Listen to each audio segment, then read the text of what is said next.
Matumaini yangu ni kama uko salama mtazamaji mpendwa, karibu kufuata habari za leo. Tuanze na vichwa vya habari.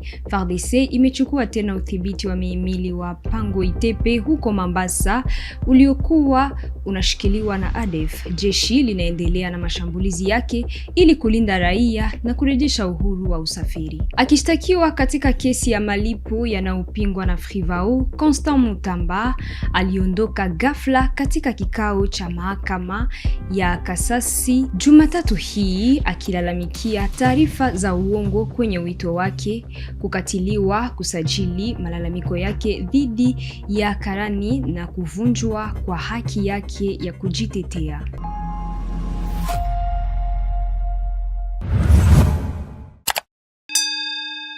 Hujambo. FARDC imechukua tena udhibiti wa mihimili mkakati wa Pango Itepe katika wilaya ya Mombasa huko Ituri uliokuwa unashikiliwa na ADF. Chini ya uongozi wa Kanali Isa Abdul Karim, brigeti ya 31 inaendelea na mashambulizi yake ili kulinda raia, kurejesha usafiri huru na kuimarisha juhudi za amani katika mkoa. Ripoti. Dans le territoire de Mombasa, en province de l'Ituri, les forces armées de la République démocratique du Congo et FARDC poursuivent leur offensive contre les EDF MTM ISCAP sur l'axe Pango Itepe, repris aux premières heures du mardi 21 juillet dernier.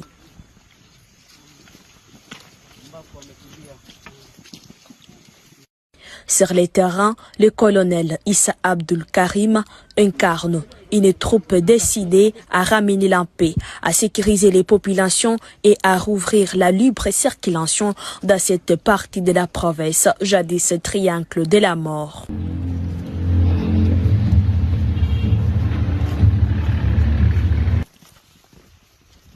Ici, les forces armées de la République démocratique du Congo maintiennent la pression sur les combattants EDF MTM ISCAP dans le territoire de Mombasa. La reprise de l'axe Pango Itepe marque une avancée stratégique dans les opérations de sécurisation.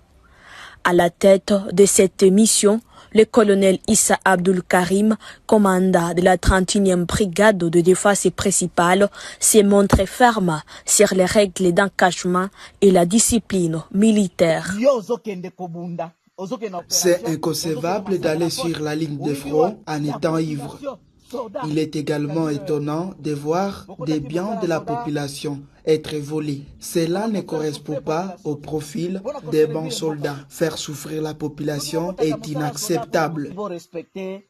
Son attitude au plus près de ces hommes traduit une volonté de conduire les opérations dans le respect des consignes et avec un sens élevé du devoir.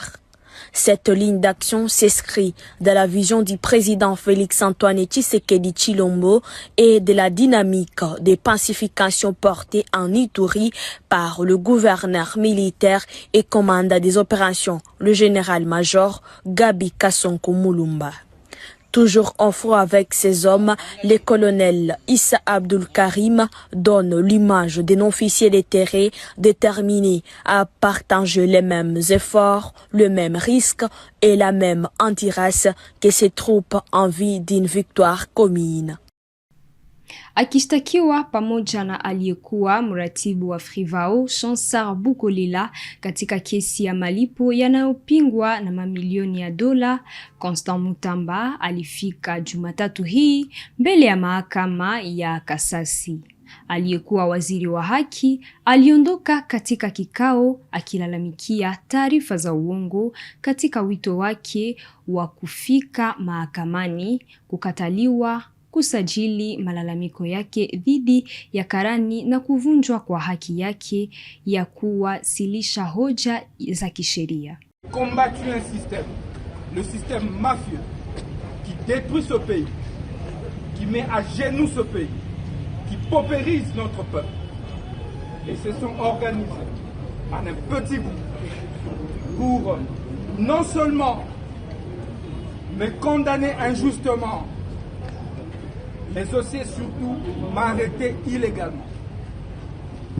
Le peuple, vous avez continué à défendre la vérité et la justice. j'ai été hospitalisé pendant 10 mois. Lorsque les Léopards se sont qualifiés au mondial et que le chef de l'État, son Excellence, M. Félix Tshisekedi, a organisé leur accueil devant ou à l'esplanade du Palais du Peuple, le peuple congolais a exigé, a réclamé la libération d'un innocent, l'ancien ministre de la Justice et garde de Sceaux, Constant Moutamba. Et cela n'a pas plu à mes adversaires politiques. J'ai des audios. Juste après cette réclamation populaire, ces réseaux s'étaient encore constitués, réunis. Ils ont dit comment on va clouer cet innocent, ces braves, ces révolutionnaires panafricains. Ils se sont décidés de ressurgir un dossier qui avait déjà été clôturé. Les dossiers Frivao, un faux dossier. Ils ont pris l'ancien cordon Chansard comme un colis, comme une marchandise. L'affaire était déjà clôturée. Ils l'ont rappelé devant la cour d'appel, Gombe. Et ils se sont organisés pour que Moutamba sorte de son hôpital pour venir comparaître comme témoin. Alors qu'ils n'ont pas réussi. Alors que l'article 153 de la Constitution détermine clairement les personnes qui sont justiciables devant la Cour de cassation. Ce sont les ministres, les membres du gouvernement, les députés nationaux, les gouverneurs, vice-gouverneurs et autres. Est-ce qu'il y a un citoyen lambda du nom de Moutamba qui peut être justiciable devant la Cour de cassation? Parce qu'ici, on me prive du double degré de juridiction. Je ne bénéficie pas des privilèges de juridiction.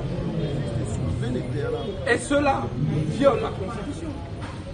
Non seulement l'article 153, mais aussi l'article 19. Nul ne peut être soustrait à son juge naturel. C'est constitutionnel. Et on arrive ici. Et on regarde le dossier. La citation à prévenu est une fausse citation. Chers compatriotes, qui reprend des fausses mentions m'attribuées. Les greffiers de la Cour de cassation, messieurs Kinakina, et qu'ils sachent que nous allons le pourchasser jusque dans sa tombe. Ce pays n'appartient pas à un groupe d'individus. Ce pays, la justice ne devrait pas être confisquée par un groupe de mafieux. C'est quoi cette affaire?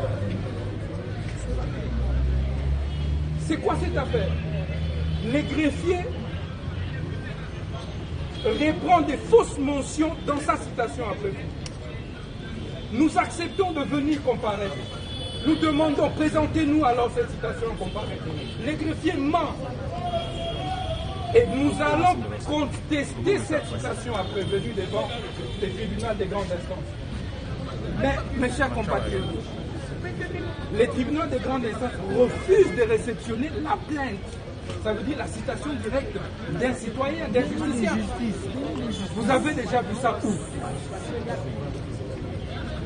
Et la Cour nous refuse le droit de soulever des exceptions et des moyens à notre disposition, des préalables. Et donc, pour ça, nous refusons de cautionner l'arbitraire. Qui me condamne à mort, je boirai la ciguë comme Socrate et je mourrai pour la justice et la vérité. Mkoa wa Tanganyika umeanza mafunzo ya maofisa 100 wa polisi wa mahakama kwa msaada wa JICA na OIM. Mpango huo unalenga kuimarisha utekelezaji wa sheria, kulinda haki za raia na kupambana na kutokuadhibiwa. Ripoti.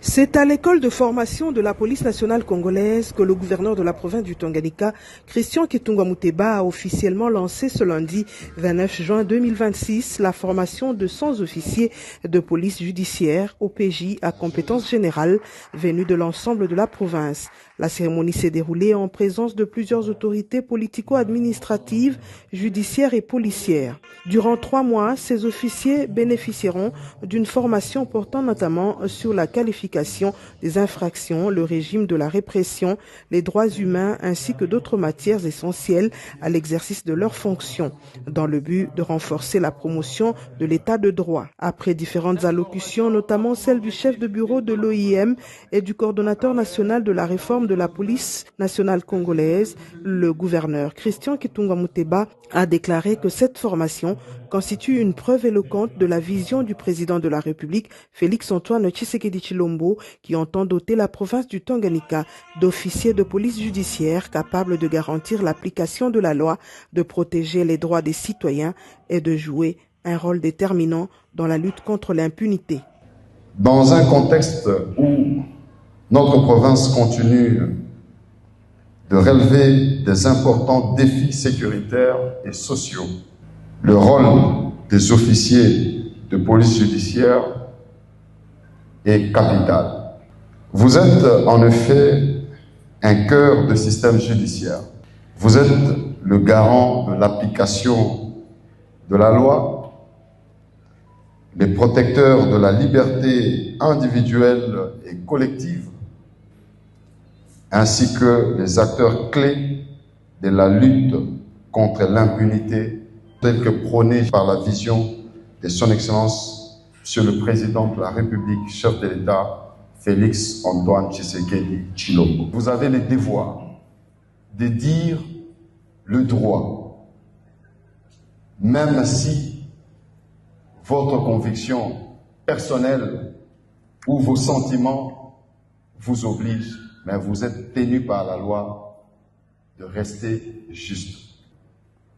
Un bon policier protège d'abord les innocents avant de poursuivre le coupable. Un OPJ, c'est comme un médecin. Vous recevez un malade, vous posez d'abord des actes, protégeant d'abord les innocents et par la suite poursuivre le coupable. J'exhorte également les formateurs à partager leurs expertises avec pédagogie et professionnalisme afin de garantir un transfert de compétences de qualité. Faites preuve de discipline, d'ouverture d'esprit et d'un engagement sans faille. Les connaissances et compétences que vous acquérez ici doivent se traduire concrètement sur les terrains au bénéfice de la population que vous servez. Sur ce, je déclare officiellement ouverte la formation des officiers de police judiciaire dans la province du Tanganyika. Je vous remercie. Il convient de souligner que cette formation appuyée par l'Agence japonaise de la coopération internationale JICA à travers l'Organisation internationale pour les migrations OIM s'inscrit dans l'engagement du gouverneur Kitunga Muteba à renforcer les capacités des services de sécurité et de justice afin d'offrir à la population du Tanganyika une justice plus efficace, plus professionnelle et respectueuse des droits humains. Raia wa bunge la taifa Emeboji Sangara anaponda hatua ya mazungumzo ya kitaifa jumuishi iliyoanzishwa na rais wa jamhuri. Anasema mpango huo unahimiza kusikilizana, kuunganisha na kutafuta makubaliano ili kuimarisha amani. Anawaita wabunge wote kushiriki kikamilifu ili kuhakikisha mafanikio ya mchakato huo. La politique de notre pays est marquée par la dernière rencontre du président de la République, chef de l'État, son Excellence Félix-Antoine Tshisekedi Tshilombo, avec les représentants des confessions religieuses. Il a plu au président de la République, après avoir écouté toutes les parties et d'autres personnalités, d'initier un dialogue national inclusif. Cette démarche traduit sa volonté constante de privilégier l'écoute, le rassemblement et la recherche d'un consensus national autour des intérêts supérieurs de la République. L'histoire nous enseigne que les grandes nations sont celles qui savent transcender leurs divergences lorsque leur devenir est menacé. Plus que jamais, L'unité nationale constitue notre première ligne de défense. Il appartient donc à chacun, dans le respect de nos institutions et de nos convictions, d'apporter sa contribution à cet élan de cohésion afin de faire front commun contre tous ceux qui portent atteinte à la paix, à la sécurité et à l'avenir de notre pays. Les divergences d'opinion sont le propre de toute démocratie vivante, mais lorsque la patrie est menacée, l'unité de la nation doit prévaloir sur toutes les autres considérations. C'est dans cet esprit noble de responsabilité que nous accueillons cette initiative du chef de l'État et devons jouer notre participation pour enfin tourner cette page sombre de l'histoire de notre pays. Je nous interpelle donc, en notre qualité de représentants légitimes du peuple congolais, d'intégrer désormais cette nouvelle donne dans notre agir afin d'œuvrer à la concrétisation et à la réussite de ce dialogue. En conséquence, l'Assemblée nationale, deuxième institution de la République, est appelée à accompagner ce processus en vue de son aboutissement heureux. Katika bunge la taifa, Profesa Patrick Matata Makalamba anaomba bunge libaki katika kikao cha kudumu wakati wa hali ya hatari. Anasema likizo la bunge halilingani na kifungu cha 114 cha katiba. Honorables membres du bureau, honorables députés, chers collègues, mon intervention va s'appuyer sur l'article 144 de la Constitution et l'article 23 du règlement intérieur, les points 32 et 33. Honorable Président, dans la vie des nations, il arrive qu'on se trompe une fois, deux fois, trois fois. Mais lorsqu'on se rend compte qu'on s'est trompé, il faut cesser de se tromper. Que dit l'article 144 de la Constitution? 134. 144. 44. Cet article dit ceci. En application des dispositions de l'article 85 de la présente Constitution, l'état de siège, comme l'état d'urgence, est déclaré par le président de la République. L'Assemblée nationale et le Sénat se réunissent alors de plein droit. S'ils ne sont pas en session, une session extraordinaire est convoquée à cet effet, conformément à l'article 116 de la présente Constitution. La clôture des sessions ordinaires ou extraordinaires est de droit retardée pour permettre, le cas échéant, l'application des dispositions de l'alinéa, des dispositions de l'alinéa précédent. Honorable Président, distingués collègues, à plein état de siège, on ne devrait jamais noter la clôture d'une session. Pourquoi? L'article 23 de notre règlement intérieur donne les attributions de la plénière. Le point 32, comme attribution de la plénière, mettre fin à tout moment avec le Sénat par une loi à l'état d'urgence ou l'état de siège. Point 33, autoriser avec le Sénat à l'expiration du délai de l'état d'urgence ou de l'état de siège proclamé par le président de la République, la prolongation du dit délai pour des périodes successives de 15 jours. Donc, l'Assemblée nationale et le Sénat ont des matières, notamment concernant l'état de siège, en vertu de la Constitution, devraient rester.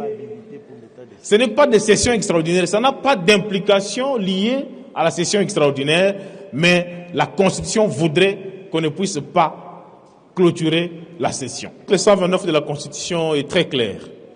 La loi d'habilitation ne doit pas forcément coïncider avec la durée des vacances parlementaires. Même en pleine session, pour raison d'urgence, le Parlement peut habiliter le gouvernement à prendre des lois. Donc, il n'est pas question de lier la période des vacances à la loi. Merci beaucoup. Chers collègues, vous avez totalement raison. Mais la coutume ici, la tradition ici, non, c'est pour des raisons pratiques. Allons-nous permettre au gouvernement de prendre des lois pendant que nous siégeons? Nous ne l'avons jamais fait.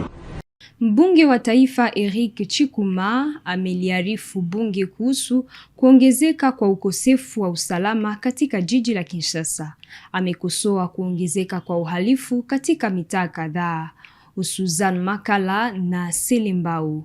Kupitia hoja ya taarifa, anaomba serikali kuimarisha hatua za usalama, kulinda raia na kurejesha utulivu katika mji mkuu. Je prends parole aujourd'hui, chers collègues, avec gravité pour appeler à l'attention de la représentation nationale sur la dégradation préoccupante de la situation sécuritaire dans deux communes de ma circonscription, à savoir Makala et Selembao. Les faits récents sont d'une extrême gravité. Dans la commune de Makala, la famille de Arnold Landungondi, habitant de l'avenue Kiyila dans le quartier Malala, et celle d'Étienne Mabiala, habitant le numéro 15 de l'avenue Makala dans le quartier Tampa, sont aujourd'hui plongés dans le deuil après que leur fils ait été abattu froidement par des hommes armés. Dans la commune de Selembao, au quartier Kalunga, la famille de M. Michou Minissa Maledi est elle aussi durement frappée. Éprouvée, leur fils a été abattu dans des circonstances tout aussi dramatiques, tandis que son frère Blanchard Moukoula-Ndongala, grièvement blessé par balle, bénéficie de soins appropriés. À travers ces deux familles, honorables députés, chers collègues, ce sont Makala, Selembao tout entière qui pleurent, qui s'interrogent et qui doutent. Lorsque des citoyens tombent ainsi sous les balles, il ne s'agit plus de faits divers. C'est un signal d'alarme majeur. Honorables députés, chers collègues, à ces drames s'ajoutent d'autres cas signalés dans d'autres communes de la capitale, notamment Kalamou, où des citoyens, parmi eux des conducteurs de moto-taxi, ont été tués, attaqués dans un contexte de recrudescence d'insécurité urbaine. Ce qui touche aujourd'hui les communes de la Funa est hélas également vécu dans d'autres coins de la ville de Kinshasa. Plus préoccupant encore, plusieurs témoignages évoquent l'implication présumée de certains hommes en uniforme dans des actes de bavure, des tracasseries ou de violences. Ces allégations, si elles sont établies, seraient d'une gravité exceptionnelle. Car, dans un état de droit, la force publique doit rassurer et protéger. Elle ne peut en aucun cas devenir une source de peur pour la population. C'est pourquoi, honorables députés, chers collègues, j'invite solennellement la plénière à recommander en urgence au gouvernement de la République ce qui suit. Premièrement, l'ouverture immédiate d'enquêtes indépendantes crédibles et approfondies sur les cas précités ainsi que sur d'autres meurtres et violences signalés à travers la ville de Kinshasa. Deuxièmement, l'identification, l'arrestation et la traduction en justice de tous les auteurs, co-auteurs et complices, qu'ils soient civils ou porteurs d'uniformes. Troisièmement, l'évaluation complète et l'assainissement du dispositif sécuritaire déployé dans les communes de Selembao et de Makala. Quatrièmement, la mise en place d'un plan d'urgence de sécurisation visible, coordonné et durable pour les communes de la Funa et les autres communes exposées de la ville de Kinshasa. Cinquièmement, une prise en charge étroite de blessés, notamment du survivant grièvement atteint à Selembao, ainsi qu'une assistance médicale, psychologique, sociale, financière et administrative aux familles éprouvées. Sixièmement, Mwisho wa habari za leo kwenye Kivu Morning Post TV. Asante mtazamaji mpendwa kwa kutufuata mwanzo hadi mwisho. Tukutane siku ijayo.